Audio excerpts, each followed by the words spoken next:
y les voy a empezar a contar un poco. Ahora que estamos grabando nuestra primera clase de lo oculto y lo visible en el texto de la Torá, cuando la Torá se entregó, cuando la Torá llegó a los Jajamim, los sabios de bendita memoria de la época de la Mishnah y del Talmud, la Torá se entregó sin separar las palabras.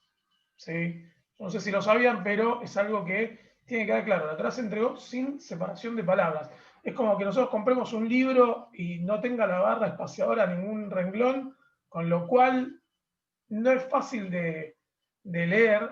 Y no solamente eso, sino que además, para quien sabe hebreo ya lo tiene claro, el que no, se lo cuento ahora, en el hebreo no existen las vocales.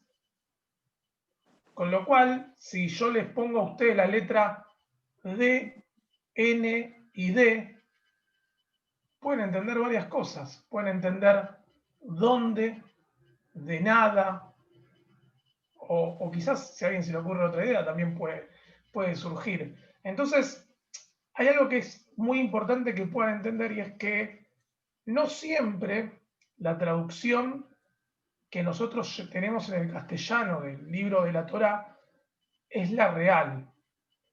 Y no siempre la interpretación que se le dio en ese momento es la interpretación correcta. Sabiendo esto, todos los rabinos y los sabios de la época del Talmud y también los sabios de la época medieval se vieron en la idea de tener que ver si separaron bien las palabras.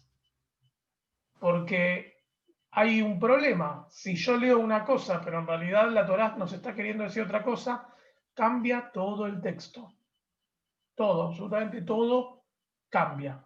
Con lo cual, hay todo un trabajo de lectura de Torá, de interpretativa, que lleva años y años para la tradición judía. ¿Sí? Cuando uno agarra el primer versículo de la Torá y lo lee, dice: Bereishit bara Elohim et hashamayim ve'et haaretz. En el principio, la traducción más simple, porque también los sabios de la época talmúdica tenían que simplificar el texto para que la gente lo pueda leer. La traducción más simple sería: en el principio creó Dios los cielos y la tierra. La pregunta es si eso es lo que realmente quería decir el primer versículo. Entonces yo les traje el material que aquellos que se anotaron con tiempo se les dio la posibilidad de sumarse a un grupo de WhatsApp, así que les voy a reenviar el material de hoy, y aquellos que no, después me van a avisar y los voy a agregar, y además les voy a mandar el material, ¿sí? Se lo estoy mandando ahora, les tiene que llegar por WhatsApp. Ahora, más allá de eso, se los voy a compartir acá para que podamos empezar a trabajarlo.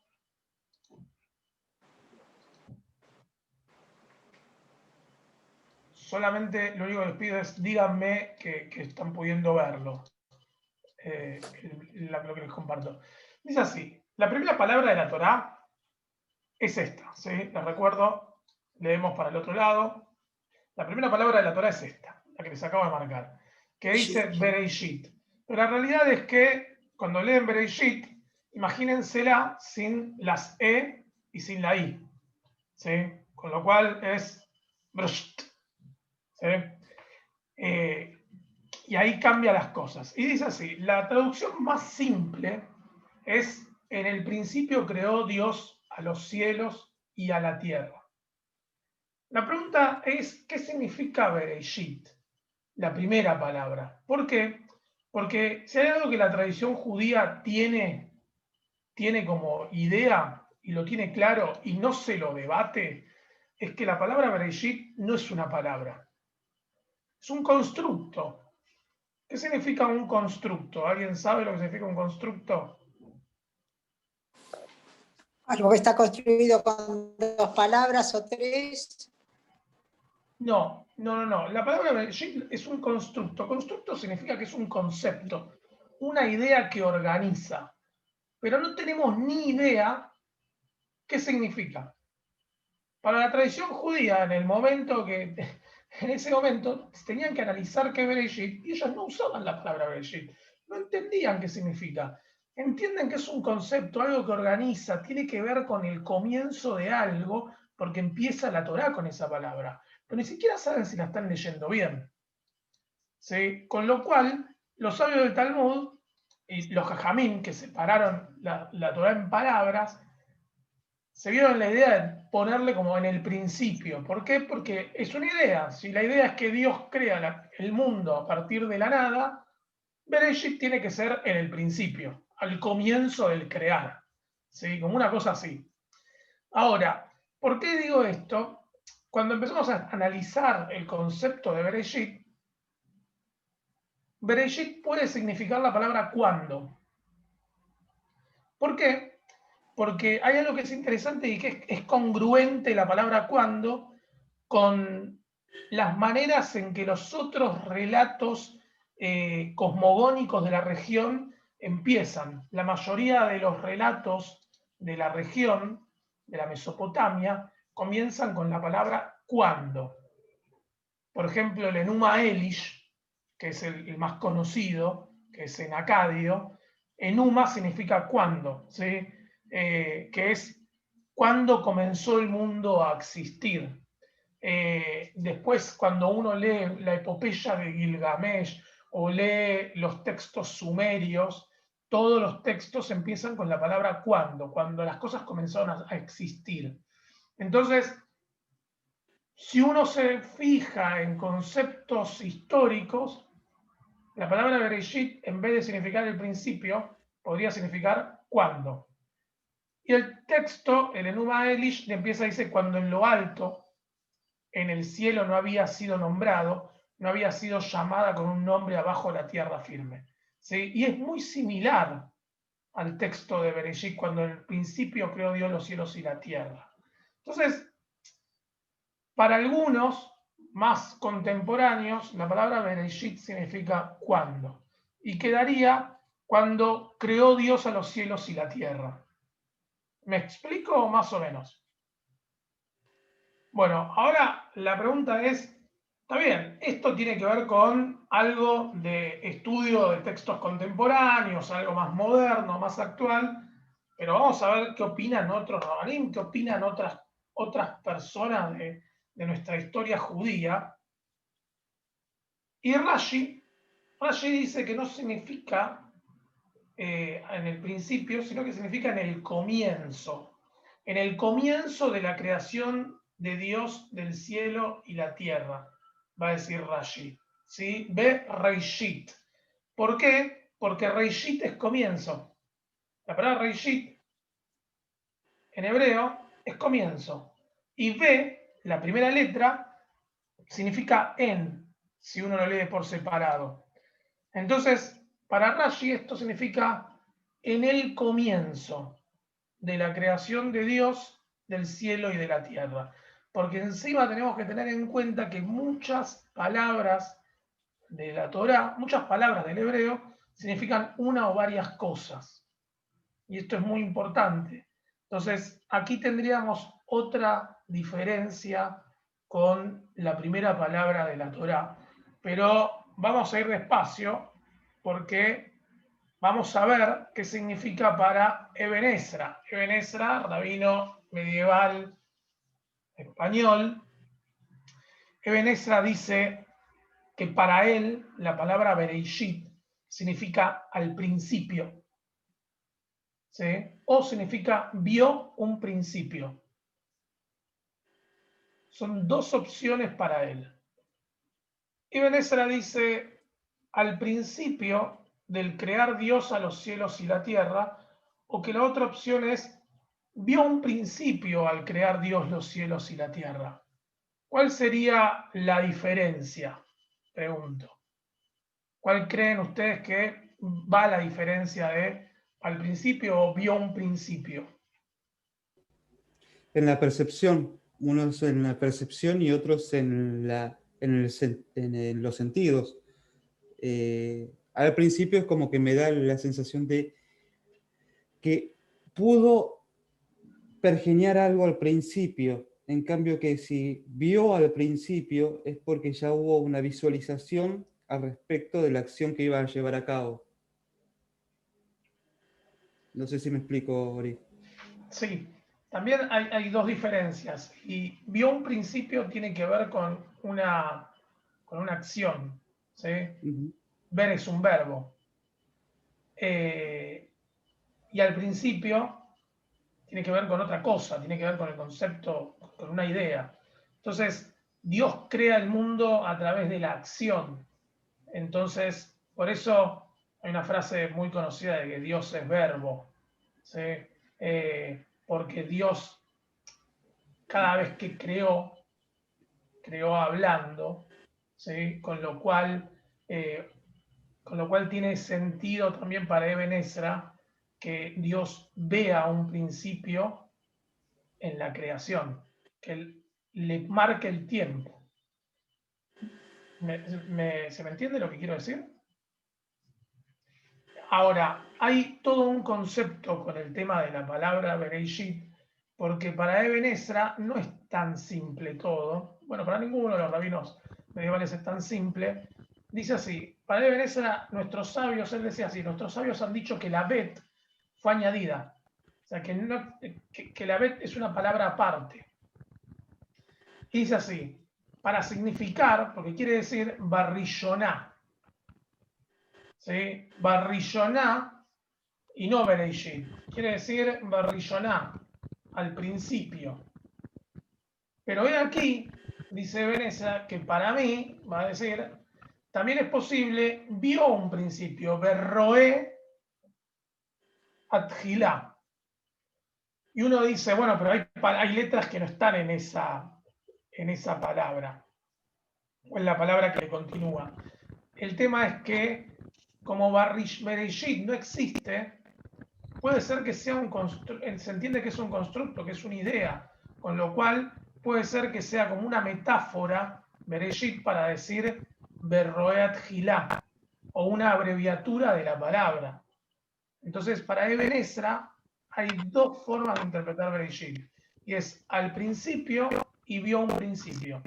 Imagínense cómo cambia, parece una tontería, pero cambia la Torá. No es lo mismo decir en el principio creó Dios los cielos y la tierra, que decir vio un principio al crear Dios a los cielos y a la tierra.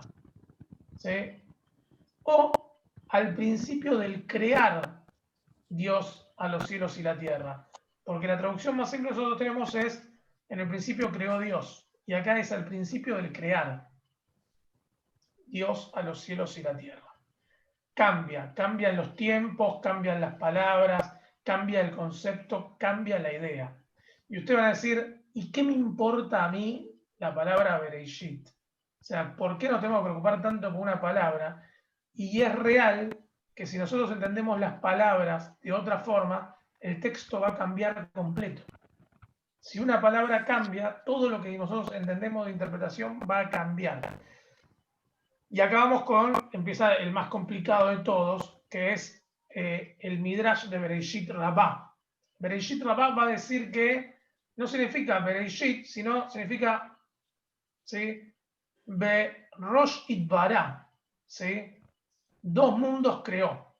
Si se fijan acá, Berosh Itbará tiene que ver con todas estas dos palabras. ¿Sí? Va Be, la primera palabra, Rosh Itbará. ¿Sí? No me deja juntar. Pero son estas tres más las últimas dos. Rosh Itbará. Entonces acá es interesante porque Berosh Itbará significa dos mundos. Y si son dos mundos, significa que dos mundos creó Dios a los cielos y a la tierra. Y ahí cambia todo. ¿Sí? Nos cambia la interpretación literaria de la Torá. La pregunta es si separaron mal y dice Beroshit bara Elohim et Hashemayim et haaretz, dos mundos creó Dios, el cielo y la tierra.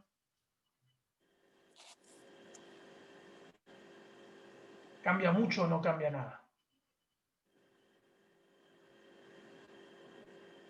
Pregunto. Cambia sustancialmente. Guay. Por ejemplo, Bereshit Bara no es lo mismo que Be Rosh Bara, Roshit Bara, o sea, Ishbaraj. Me parece Rosh que, para. perdón, sí, eso.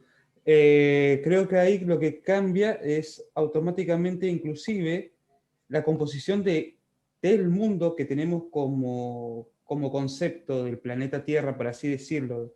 Es como que ya está planteando hasta un punto de vista ya metafísico, inclusive desde que creó el mundo celestial y después creó el mundo terrenal. O sea, es como que hay una escisión bastante importante entre creó los cielos y la tierra, que eso ya más unido a un globo y no dos globos diferentes, Ok. por así decirlo. Colo. A mí no me cierra el itbará, es la conjugación de verbo, parece como un futuro. Es Bueno, medio. pero perdón, Raquel. Cada vez que se lee en la Torá, yo estoy adelantando un montón, pero cada vez que nosotros leemos en la Torá, Vaidaber Adonai el Moshe Leemor, por ejemplo, y nosotros lo interpretamos como, y le dijo Dios, ¿sí?, a Moshe, Vaidaber en realidad es futuro. ¿Sí? Es decir, le hablará Dios a Moshe. Pero nosotros cada vez que lo leemos lo interpretamos como y le dijo. ¿Sí? Hay un montón de palabras. O que cuando le estaba diciendo. Sí, con lo cual hay un montón de temas con el tema de los verbos, si se juegan en pasado o en presente o en futuro, que también es revisable. Pero, por ejemplo, si Dios va a crear dos mundos, va a ser en un futuro. O sea, en el momento que Él decide es Roshit Bara Elohim. Dos mundos creará Dios y después los creó. En el segundo versículo empieza la creación. Con lo cual, en la conjugación literaria queda bien, queda ordenado. ¿Sí? Colo, después Adriana. No, esto de que para la filosofía como que se tiene muy importante el principio, ¿no? Con esta contraposición de otras ideas de que el tiempo era infinito hacia atrás, como que el judaísmo sostenía que la creación tuvo un principio. Y esto, como que si le sacás la palabra Bereshit, esa idea pierde fuerza. Se puede mantener la idea de que Dios creó el mundo, pero puede ser que el tiempo sea infinito hacia atrás. Ok, está perfecto. Adri. Yo creo que nos estamos complicando mucho con una palabra. O sea, si creó un mundo, creó dos, creó tres, me parece que no cambia el hecho de que es el creador. Me llamaría la atención si la palabra se cambia por algo que indicara que no existe un Dios creador. Ahí sí nos estaría tirando abajo todo. Mientras siga siendo que creó, no importa cuánto ni cuándo, lo creó y punto. Perdón, sí te va a cambiar. Porque, por ejemplo, para los cabalistas de la Edad Media, entender el concepto de que hay dos mundos también te ayuda a entender el concepto de uno lama va, ¿sí?, del mundo venidero. Con lo cual te cambia todo el concepto. Y de hecho, entender que creó dos mundos Dios te da a entender dos cosas. O hay dos mundos, uno donde nosotros no tenemos acceso, que puede ser un mundo celestial, o hay un mundo venidero. ¿Sí? Entonces, en el concepto cabalístico, o en el concepto de trabajo de los místicos de la Edad Media, el tema de que haya dos mundos les abre un montón de interpretaciones sobre el texto bíblico. Da acceso a cosas que antes no tenían, no podían pensarlo ni se lo podían preguntar. Si uno revisa el texto bíblico, en el texto bíblico no hay, estoy tratando de pensarlo como lo digo, no hay en la Torá registro de una vida después de la muerte. No. Si uno de hecho lee el Shema, el beneficio por la buena acción es en vida, ¿sí?, no después de la muerte. Sin embargo, Bueno, los cabalistas de la Edad Media lo plantearon post-mortem con la idea de que hay dos mundos, porque no podían entender si hacían las cosas bien, cómo los estaban masacrando en Europa y cómo sufrían tanto y tantas miserias y tantos asesinatos y tantas persecuciones. Entonces se pusieron a agarrar la Torá y dijeron, hay algo acá que está mal interpretado. Entonces tenemos que encontrar qué es lo que está mal, porque no está funcionando lo que nosotros interpretamos. Bueno, pero desde ese punto podemos siempre jugar para que el texto diga lo que nosotros queremos que diga. Que de hecho eso pasa con todos los fanáticos que se están agarrando para justificar un montón de guerras. El tema es que estamos hablando de una palabra en este caso que significa de creó un mundo o creó dos. Esos dos mundos, o sea, nosotros conocemos uno solo. ¿Podemos creer que hay otro? Sí, de hecho mucha gente cree que hay otro. De hecho mucha gente cree que hay otros planetas habitados. Pero acá me parece que lo que hace énfasis este texto en sí es que hay un creador, no cuánto creó. O sea, la Torá está escrita, en este caso por los hombres, para justificar que hay un solo Dios que creó a todo el mundo, o a todos los mundos. En realidad, se escribió, no se sabía cuántos mundos habitados existían tampoco. Entonces, me parece que en realidad lo que hace énfasis ahí el texto es de tenemos un creador, punto. En realidad, te voy a corregir, pero todavía no vamos a llegar a esa palabra. Elohim significa dioses en plural. Con lo cual tenés un problema cuando llegues a esa palabra en la traducción. ¿Sí? No lo quería decir ahora. Pero imagínate si porque Elohai es singular. Justo lo hablamos con Rubén el sábado, justo eso. Elohim es plural, con lo cual tenés un dramón si tenés que ponerte a resolver esa palabra. Ahora, Ori, ¿estás diciendo que hay dos mundos y hay dioses del cielo y dioses de la tierra? Yo no estoy diciendo nada, Colorado, dejá de poner palabras en mi boca. Con lo cual, no es fácil entender la Torá. No, también es que Bará está en singular, no está en plural. Está perfecto. Pero dame un segundo, Osvaldo, dame un segundo. Con lo cual, lo que yo quiero decir que es importante entender es que ¿por qué uno juega tanto con el tema de la palabra Bereshit? Porque en la Torá dice, en la tradición judía dice Shivim Lashon, Shivim Panim, que si hay 70 lenguas y 70 caras tiene Dios, significa que hay 70 formas de interpretar la Torá. Con lo cual, si hay 70 formas de interpretarla, tiene que haber 70 formas válidas. Entonces la tradición judía se pone a buscar, los sabios de la Edad Media, se ponen a buscar las formas de entenderla, porque claramente la forma en que la están entendiendo no les está funcionando. Entonces dicen, hay algo que no entendimos. Entonces empiezan a analizar. De ahí sale la mística, de ahí sale la cábala, de ahí sale toda esa búsqueda. Osvaldo. Sí, a mí me cierra más la teoría de los dos mundos. Uno, el mundo terrenal en el cual vivimos, nos manejamos. Y el otro mundo que es el mundo de los ángeles, de los demonios y del Olam Abba. ¿Entendés? Por eso ahí me cierra un poquito mejor. Ok, perfecto. Moni, no sé si querías decir algo antes. Sí, lo mismo que dijo Osvaldo, que yo me inclinaba a pensarlo más en el mundo terrenal y un mundo espiritual. Esos dos mundos que, bueno. Si bueno, de hecho... No, con respecto a Elohim, siempre yo escucho que los apicoires dicen Elohim, que no hay que decir ni Adonai ni Hashem, hay que decir Elohim. Y por eso son apicoires. Hay que ver. Cuando lleguemos a esa palabra lo vamos a ver. Lo importante acá es que ibas a... Jaime, perdón, te interrumpí, ibas a decir algo. Sí, no, volviendo con el tema de este tema de los dos mundos, del mundo celestial y el mundo, ¿cómo se llama?, terrenal. De hecho, Bereshit mismo te está diciendo que en la cabeza hay un estudio que había leído hace mucho, Bereshit, Berosh, en la cabeza se generó el cielo y creó el cielo y la tierra, o sea, creó el mundo espiritual y el mundo terrenal.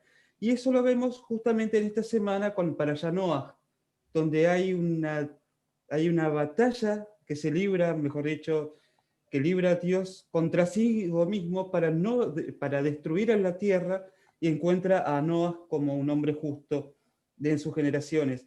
Creo que eso lo que se plantea es que hay mundos. Hay un mundo metafísico y un mundo físico, un mundo espiritual y un mundo en el cual nos movemos y estamos siendo manejados, por así decirlo, porque numerosos son los planes del hombre, más Dios cumple su voluntad. Eso dice también Teilim. O sea, ahí está planteando una dicotomía bastante importante y una relación de dependencia entre el mundo espiritual y el mundo terrenal. Ok, bueno, seguimos un segundo, ¿sí? Vamos a leer qué dice el Bereshit Rabá. ¿Sí? Dice así, Bereshit Rabá dice, 2 mundos creará Dios, a los cielos y a la tierra. Esa es la traducción del Bereshit Rabá. Rabbi Yehuda Ben Pasi explicó la historia de la creación según Bar Kapara. O sea, Rabbi Yehuda Ben Pasi contó lo que Bar Kapara le enseñó. Dice, ¿por qué se creó el mundo con una bet? Para enseñarte que hay 2 mundos, este y el mundo venidero, ¿sí? Como hablábamos recién. Para la tradición judía, para algunos, los que proyectan la idea de otro mundo post-mortem, para la tradición judía lo que la Torá quiere decir es Beroshit Bará, 2 mundos creó Dios, a los cielos y a la tierra. ¿Sí? Ahora, vamos a seguir, y acá dice, Bereshit significa con bendición. ¿Sí? Acuérdense el concepto de constructo, de que es una idea. ¿Sí? Con bendición. ¿Por qué? Porque bendición es brajá. Y acá empieza el debate, y dice así, para el Bereshit Rabá, que sigue Bereshit Rabá, es el mismo relato, dice, con bendición creó Dios a los cielos y a la tierra. Es una explicación que encuentran en el Bereshit Rabá también. Y dice así, otra interpretación es que, ¿por qué con una bet? Porque es una expresión de brajá. ¿Por qué no con una alef? Porque es una expresión de arirá. Arirá es con maldición. ¿Sí? Lo que está diciendo acá el texto es, ¿por qué empieza la Torá con bet? Si bet es la segunda letra del abecedario, y no empieza con alef, que es la primera letra y es la más importante.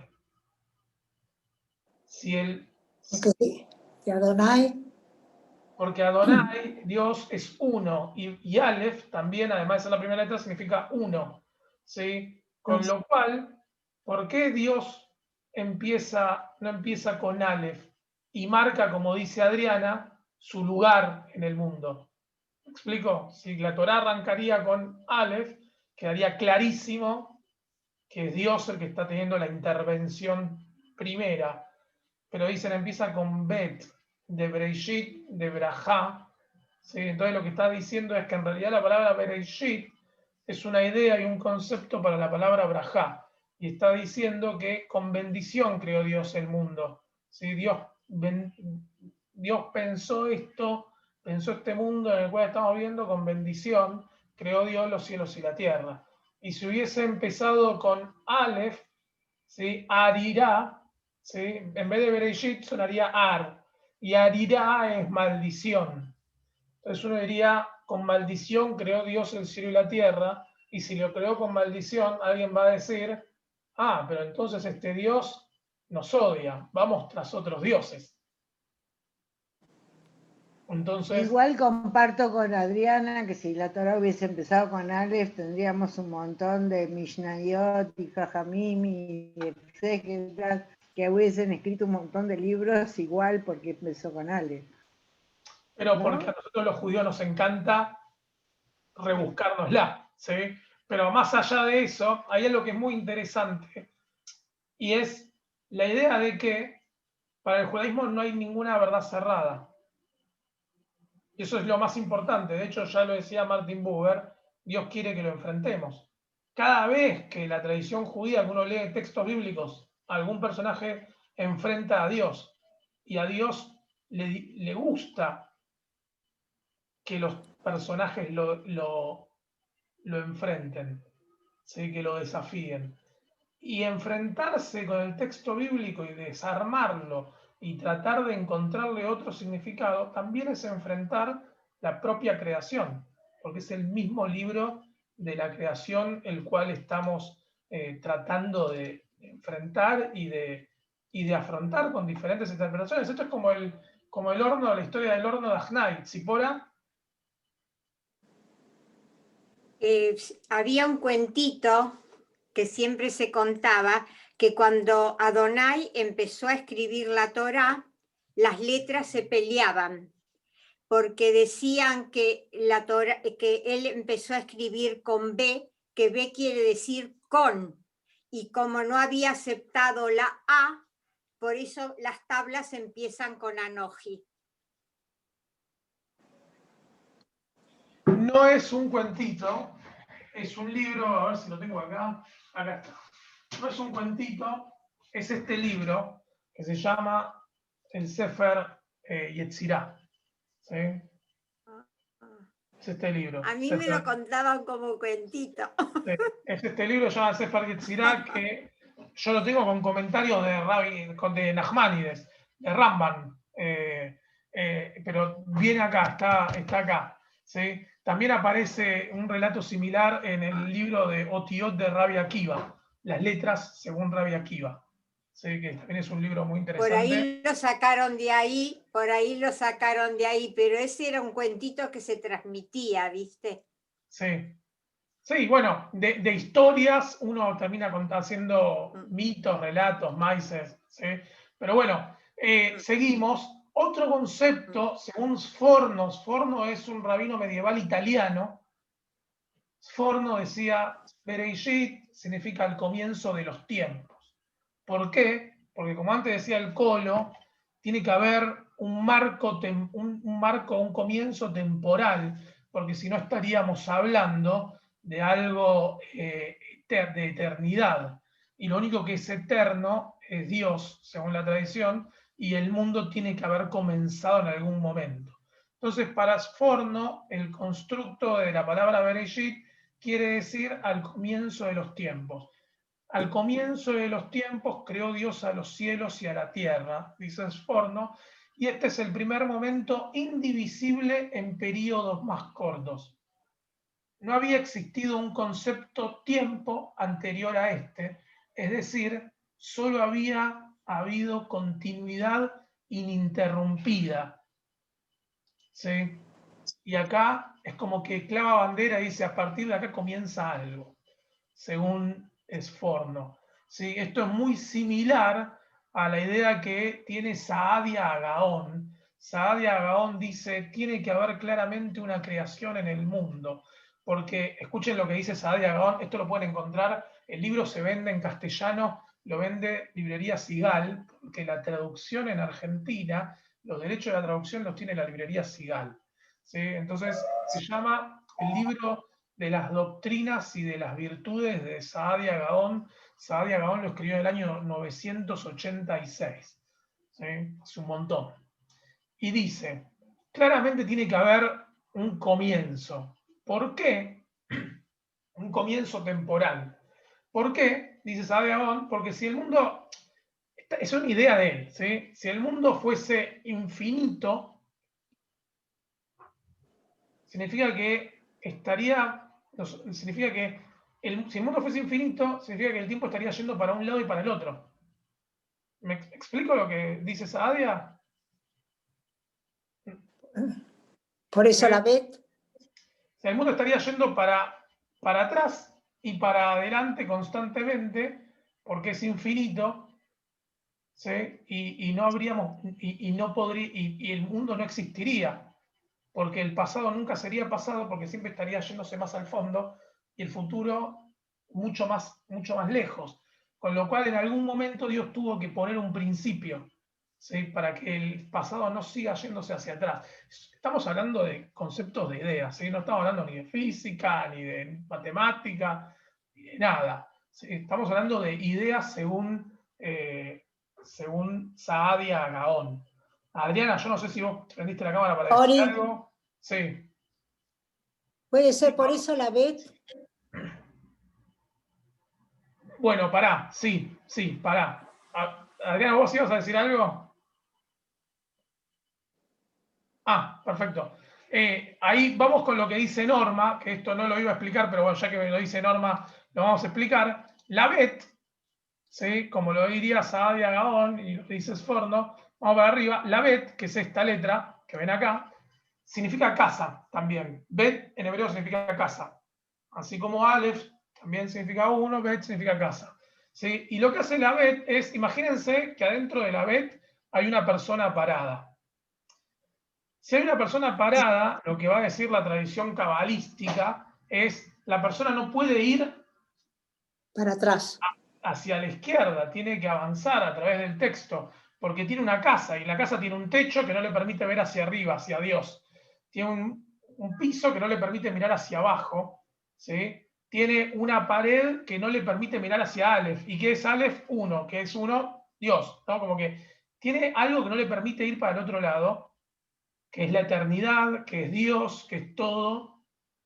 Entonces la única forma de recorrer el mundo es a partir de el texto, de Bereshit. ¿Sí? Entonces, ¿cómo nosotros accedemos a Aleph? Va a decir la tradición judía, accedemos a Aleph recorriendo Bereshit por la Bet, por la única puerta que tiene salida. O sea, recorriendo por este lado. ¿Sí? Nosotros conocemos el mundo yendo para acá, no para el otro lado. Y cuando yendo para acá, podemos llegar a conocer Aleph si hacemos mucho esfuerzo. Bueno, los sabios de la Edad Media, en ese esfuerzo de querer conocer Aleph, dijeron, está mal interpretada la Torá. Tenemos que reinterpretarla de nuevo. ¿Sí? Porque no estamos entendiendo entonces por qué sufrimos tanto. Vamos a seguir. Perdón, Ori. Sí, Osvaldo. ¿Hay algún relato en la Torá, Talmud o algo que el hombre haya convivido con los dinosaurios? No. Nada. No, porque no había ninguna noción de que existían dinosaurios en la época bíblica.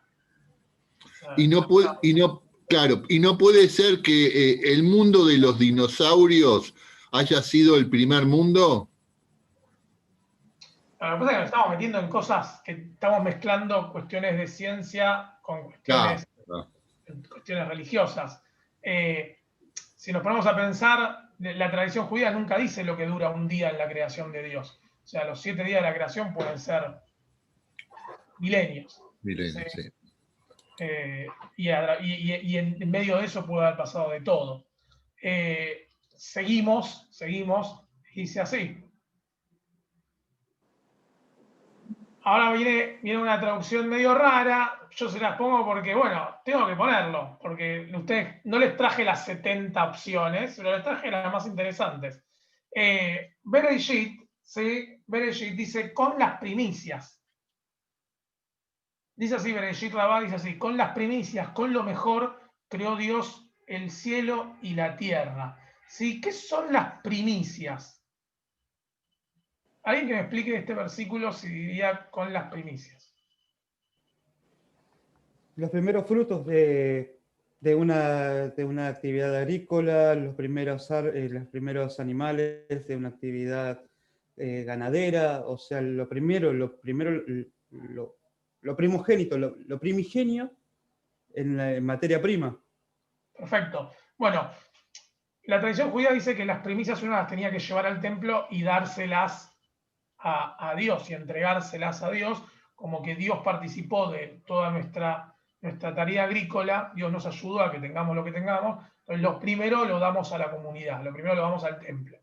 Ahora, ¿qué dice la tradición judía? Dice Bereshit, como concepto, como idea, en realidad significa con primicias, con lo primero, Bereshit, con el principio, con lo principio, ¿sí? Con lo primero. ¿Por qué? Porque está diciendo lo primero es lo más importante, es lo mejor, lo que más uno espera. Entonces, la tradición judía dice, algunos dicen, no, en realidad Bereshit significa con primicias. Dice Rab Huna dijo, en nombre de Rab Matana encima es regalo, ¿sí? Como entrega. El mundo fue creado por el mérito de 3 cosas. dice, de la jalá, del diezmo y de los primeros frutos. El verso, en el principio creó Dios, se refiere a la jalá, como dice el versículo de Dvarim, de Bamidbar 15:20, en el principio de nuestra masa. ¿Sí? También se refiere a los diezmos, como dice el principio de tus granos, y también se refiere a las primicias, como dice el principio de los frutos de la tierra. Cada vez que leemos ahí en la Torá, la palabra es Reishit. ¿Sí? Entonces lo que está diciendo para Rab Huna es que lo que quiere decir Bereishit es que Dios creó el mundo con primicias, con lo mejor, con lo primero de nuestra masa, ¿sí? Con lo primero de tus granos y con los primeros frutos de la tierra. ¿Sí? O sea, Dios puso lo mejor que tenía de materia prima para crear el cielo y la tierra. Eso es lo que está diciendo Rab Huna con el concepto de Bereishit. Y acá vamos con cosas más interesantes. ¿Sí? Todas son interesantes. Ramban, vamos con Ramban, que es Nachmanides, que es el que hizo comentarios acá al Sefer Yetzirah que hablábamos recién. Ramban dice que Bereishit significa con sabiduría. Con sabiduría creó Dios a los cielos y a la tierra. ¿Y de dónde saca Ramban esto? Alguien que me diga de dónde lo puede llegar a sacar Ramban.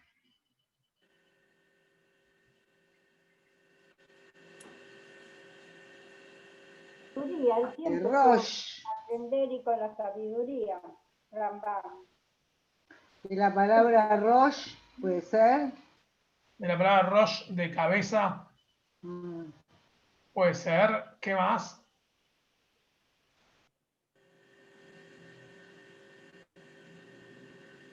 Yo acepto. Miren que si acá los rabinos de la Edad Media tiraban cualquier cosa y la pegaban, acá pueden decir cualquier cosa y puede ser. ¿Sí? ¿Con pensamiento? No, con la sabiduría, porque Rambam siempre fue todo a través de la sabiduría, todos los tratados que él hizo, todo lo que él escribió. No, vos te estás confundiendo el Rambam con M, con Mem, Rambam, Maimónides, y este es Ramban, que con N, de Nun, que es Nachmanides de Girona, otro español, otro sefaradí. Siempre estamos viendo sefaradí, los sefaradí son mejores, ¿eh? Yo no es que lo quiero dejar, quiero acentuar siempre esto, pero bueno, siempre son sefaradí. Sforno, Ibn Ezra, Nachmanides. ¿Sí?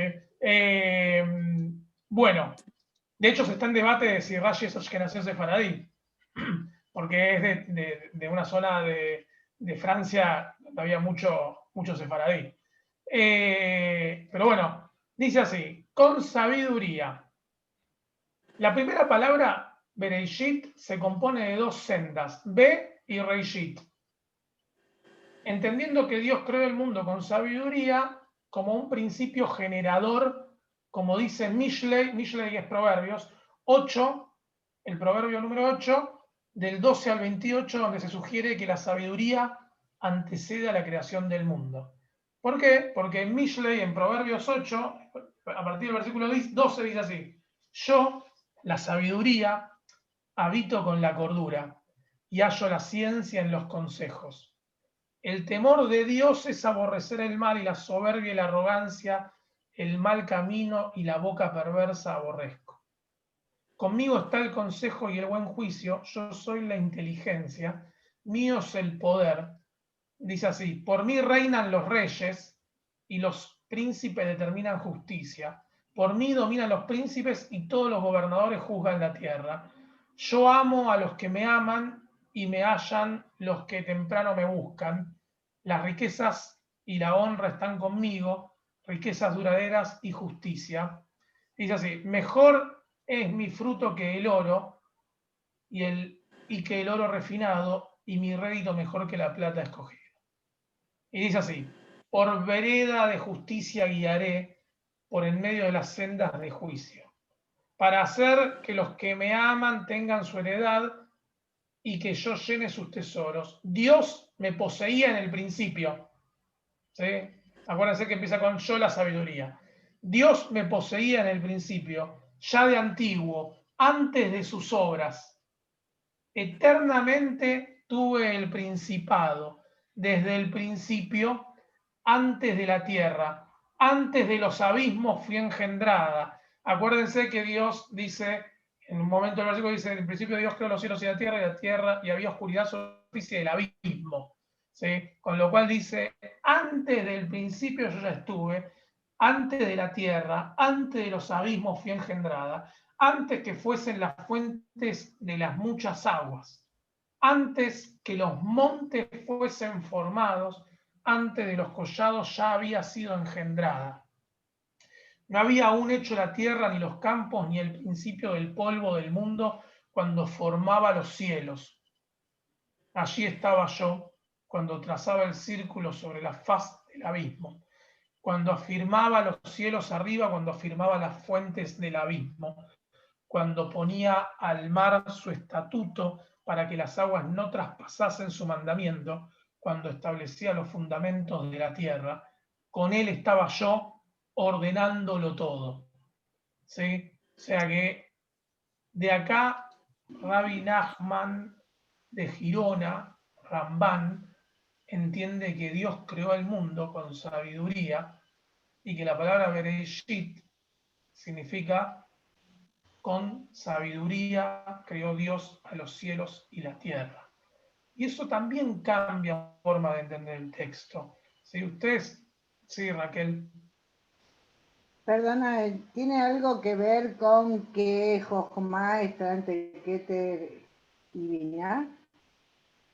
Jochma en la Cábala está entre el Keter, entre la corona y el entendimiento. ¿Sí? Por eso, Es entre el las 10 la sefirot. inteligencia para concretar el mundo. Claro, o sea, Jochma es sabiduría, ¿sí? Binah es el entendimiento y el Keter es la corona, es como lo que está más arriba. ¿Sí? O sea, la corona celestial. Entonces, entre la corona celestial y el entendimiento del mundo se encuentra Jochma según las 10 sefirot de la Cábala. Con lo cual, tiene sentido que Dios crea el mundo con Jochma, con sabiduría. ¿Sí? Y que nosotros estemos abajo intentando entender. Concepto de Binah. Con lo cual, ¿por qué yo traigo medievales? Porque los medievales claramente trabajaron el concepto de la mística. Entonces, no les quedaba claro y no les cerraba la Torá, nunca cierra la Torá para ellos. Entonces dicen, hay algo que se está interpretando mal. Vamos a ver qué significa Bereshit. ¿Sí? Y así hicieron con cada palabra. Podemos estar años estudiando la Torá como la estudiaron ellos. Y dice así, vamos a ver otra opción más, que esto es del Midrash Tanjumá. El Midrash Tanjumá es un libro de compilación de relatos, ¿sí? que son anónimos, muchos. El Midrash Tanjumá dice con Torah, Bereshit significa con Torah, y Torah también puede ser Jochma, sabiduría, porque uno entiende que la palabra Torah significa el aprendizaje, algo que enseña, ¿sí? Torah es entendimiento también. Entonces, el Midrash Tanjumá dice, con Torah creó Dios a los cielos y la tierra. ¿Sí? Y además hay algo que tiene de interesante el tema de la Torah, y es que para la tradición judía, la Torah antecede al mundo. Y uno entiende, los sabios de la época de la Edad Media dicen, así como un arquitecto cuando construye el mundo, cuando construye un edificio usa planos, Dios tuvo que haber hecho planos. Entonces, los planos de Dios son la Torá. Entonces, Dios primero hizo la Torá y después miró la Torá y fue creando el mundo como si fuesen sus planos, decían los místicos medievales. Así que una de las interpretaciones de Bereshit es con Torá creó Dios a los cielos y a la tierra, con sus planos. Otra del Midrash Tanjumá es con un pacto de fuego, y acá viene el delirio más místico, ¿sí? Acá ya está en otra fase, acá habían descubierto lo que era el opio, ¿sí? en el mundo medieval, y empiezan con un pacto de fuego, dicen. Y acá les voy a mostrar qué significa. Miren, ven que yo tengo marcada 2 letras en el medio, que significa Esh. Esh es fuego, ¿sí? Y las que no están marcadas forman la palabra Brit. Brit es pacto. El Brit Milá, la circuncisión, significa el pacto de la Milá, el pacto de la circuncisión. Brit Esh, con un pacto de fuego, ¿sí?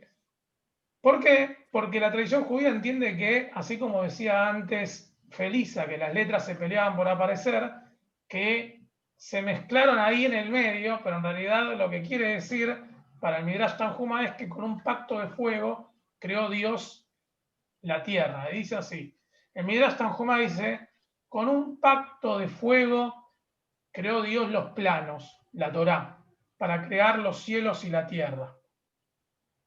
Esto es lo que la Escritura quiere decir cuando dice el Señor con sabiduría fundó la tierra.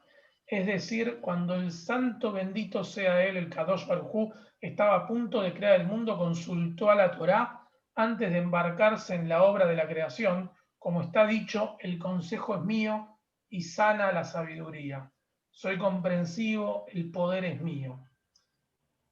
¿Y cómo se escribió la Torá? Estaba escrito con letras de fuego negro sobre una superficie de fuego blanco. ¿Sí? Es como un papel, lo que están diciendo. Un papel. En un papel tienen negro sobre blanco. ¿Sí? Ese es el pacto de fuegos. Un pacto de fuego negro que se fundió con el pacto de fuego blanco. ¿Sí? Entonces, ahí quedó plasmada la Torá. Lo interesante acá es que, esto se los voy a decir porque no lo puse, quería ver si lo había puesto, la palabra olam significa mundo, pero la misma palabra, alam, no sé si saben lo que significa. Significa oculto. No. Significa oculto. ¿Sí? Entonces, cuando nosotros hablamos de que Dios creó el mundo, ¿sí? Con la misma palabra que decimos olam, que decimos mundo, también se dice oculto. O sea, las mismas letras. Acuérdense que en el judaísmo no hay vocales. Entonces, para el Midrash Tanjuma hay tanto oculto como visible. Entonces, si nosotros tenemos un pacto de fuego, significa que el pacto de fuego, el negro es el olam, lo visible, pero alam es lo blanco. ¿Y qué hay más en la hoja, blanco o negro? Negro. Piénsenlo un poquito más. Miren, ¿qué ocupa más espacio? ¿Lo vacío o lo relleno? Lo vacío, lo blanco. Lo blanco. Con lo cual, para los cabalistas y los medievales, el mundo nos muestra muy poco. Hay más por descubrir, hay más oculto que descubierto. Entonces, nuestro trabajo es empezar a ver entre líneas qué es lo que nos esconde el texto de la Torá, porque claramente leerlo así nomás no es lo que no es lo que quiere decir. Tenemos que trabajar en encontrar el fuego blanco, que es lo que nos quiere decir. Con la misma palabra que decimos olam, decimos salam. O sea, la misma palabra con la que nosotros leemos cómo se creó el mundo, también hay un montón de cosas ocultas que tenemos que descubrir. Eso es lo interesante de los sabios de la Edad Media que se emperraron con la idea de querer entender qué es lo que está pasando. Ori, sí. Perdón, olam no también no significa eternidad o principio de eternidad o algo por el estilo. Como no existe la palabra eternidad, ¿sí? Olam también se usa para hablar de algo eterno, ¿sí? Pero en realidad olam es mundo. O sea, en el léxico común el olam es mundo. También, por eso estamos hablando, olam puede ser eternidad, puede ser mundo, puede ser oculto. O sea, hay un montón de interpretaciones para cada palabra. O sea, sí.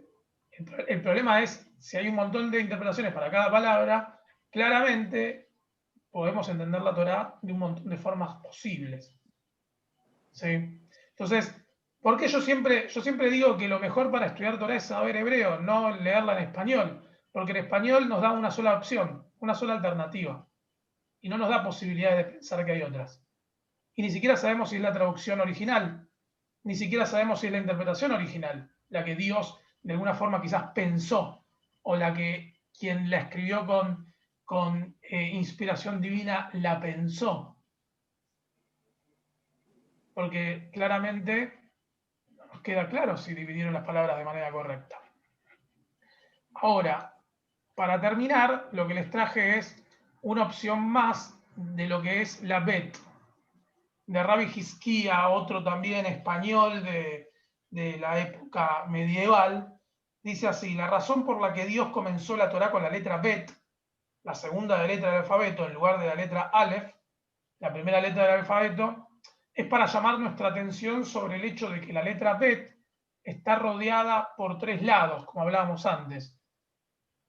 Es decir, del oeste y del sur. Mientras que el cuarto lado se deja abierto, una advertencia de que los vientos malignos pueden soplar desde el norte sin dejar obstáculo, una barrera, ¿sí? Tenemos una tradición que se remonta al libro de Irmiau, de Jeremías, de que el desastre que amenaza al pueblo judío tiene la costumbre de comenzar siempre desde el norte. ¿Sí? El norte, estoy hablando, piensen no para arriba, sino piensen en Roma, piensen en los griegos, en el Imperio Helénico, ¿sí? Piensen en que para la tradición judía la única puerta que queda abierta para Rabbi Hizquía es la que te vienen siempre a atacar. Era medieval Rabbi Hizquía y era acechado por, obviamente, la corona católica, con lo cual imagínense que para todos los medievales, todo lo que tenía que ver con el mundo cristiano era de temer, de huir, de correr, de pensar por qué nos están matando todo el tiempo si nosotros no hicimos nada. Bueno, Poncio Pilato, ¿sí? Y Constantino en su momento planearon y proyectaron la idea de que había que buscar, cuando creamos una idea, cuando creamos una religión, para buscar adeptos fáciles y rápidos, tenemos que buscar un enemigo, famoso amigo enemigo. Si tenemos un enemigo común, nos unimos. Constantino, el enemigo común fue decir, los judíos mataron a Jesús. Pero los judíos no mataron a Jesús. ¿Sí? Y uno va a decir, pero ¿cómo lo dice la Biblia? Que el Caifás mandó a matar a Jesús. Y va a decir, bueno, pero ¿quién escribió ese texto? ¿Cómo no sabemos si se adulteró o no? Si Jesús era un rabino más del pueblo de Israel, ¿por qué los judíos van a mandar a matarlo?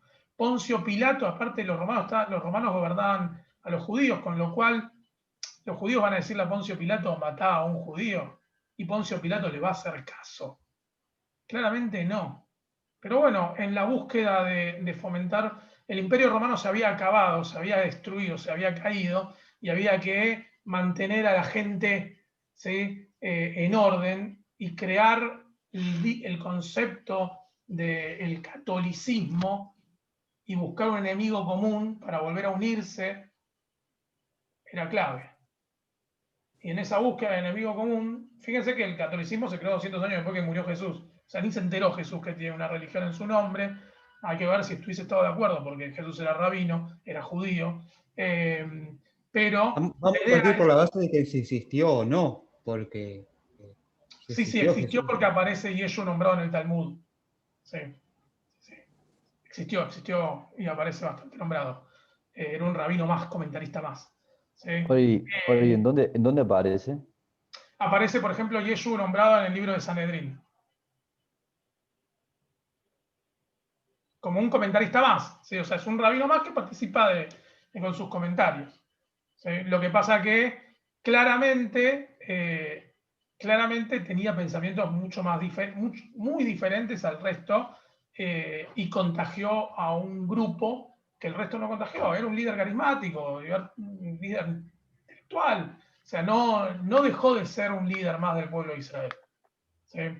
Pero imagínense y pónganse en la idea y el concepto de los judíos en Europa medieval, que se tenían que replantear todo su judaísmo porque había algo que leen la Torá y dice, Dios nos eligió, pero nos están matando por todos lados, nos tenemos que estar perseguidos, vivimos, sufrimos hambre, sufrimos esto, sufrimos lo otro, hay algo de la Torá que nos cierra. Entonces dijeron, bueno, vamos a sentar a reinterpretar esto porque tiene que haber otra opción. La pregunta es, para terminar, ¿cuál de todas las opciones de Bereshit le creen más? ¿Cuál creen que es la más viable en este caso? Tiene un montón de opciones. La de los dos mundos. La de los dos mundos. mundos. Sí. A mí me cuadra mucho la del pacto de Para mí la de con el fuego. Benesra. ¿Qué, Nacho? La del pacto de fuego. Lo del Midrash Tanjumá. ¿Para vos, Laura? La de Benesra. La de, sí, la de los dos mundos. Va, la de que decía de vio un principio o al principio. Esa es Ok. la que me cierra. Bueno, ¿alguno más se anima? Yo me tiro por Sforno, comienzo de los tiempos. Transforno, muy bien. Todos sefaradim nombran, ¿eh? ¿Alguno Igual más? hay varias. ¿Por qué no puede ser combinada, no? Una, otra. Digo, pudo haber sido creado al principio con sabiduría, con dos visiones, una terrenal y una espiritual. O sea, se puede combinar, digamos. ¿Por qué tiene que ser una la elección? No puede yo ser. coincido, porque no se contraría. Hay varias que no se superponen, sino que suman. Todas suman, Que todas suman, se complementan, digamos. O se todas suman complementan. desde el momento que se entiende que Bereshit no es una palabra. ¿Sí? No es una palabra, es una idea. Entonces, al entender que es una idea, nos metemos en el problema de, bueno, ¿qué quiere decir? ¿No? Esta idea que nos quiere simbolizar. Bueno, todas esas opciones y muchas más aparecen en la Parshanuta Mikra, en los rabinos medievales. ¿Sí? Si quieren buscar más, bueno, van a tener que comprar libros de rabinos medievales y ahí van a encontrar un montón. Pero vamos a seguir trabajando, Erika. Ori, acá mi mamá pregunta cómo sabían que estaba toda la Torá toda escrita junta y que tuvieron que separarlo. Porque figura en el Talmud. De hecho, eso fue una clase que dio Grinchu en una de las clases de Sofrut. Figura en el Talmud relatado que hubo una reunión para ver cómo separaban. O sea, estaban en una crisis de cómo separamos esto, si no sabemos si está correcto o no. O sea, está registrado que son los rabinos del Talmud los que tuvieron que separar las palabras de la Torá. De ahí viene. Bueno, terminamos nuestra clase de hoy. Vamos a tener que seguir. No vimos ni siquiera el primer versículo de la Torá. Estamos en un drama, ¿sí? No vimos un versículo. Vimos una sola palabra. Así que vamos a intentar acelerar un poco el trámite. Vamos a ver si vemos 2 o 3 palabras para la semana que viene. ¿Está bien? Espero que la culpa es tuya, porque vos lo hiciste muy interesante, entonces no avanzamos. Bueno, eso espero. Espero que les haya gustado. Es otra dinámica a la que trabajamos habitualmente. Generalmente leemos capítulos completos, pero vamos a empezar a trabajar con esta dinámica para poder analizar más a fondo el texto de la Torá. ¿Sí? Con esto cerramos. Nos vemos cuando nos veamos. Saludos. Chao.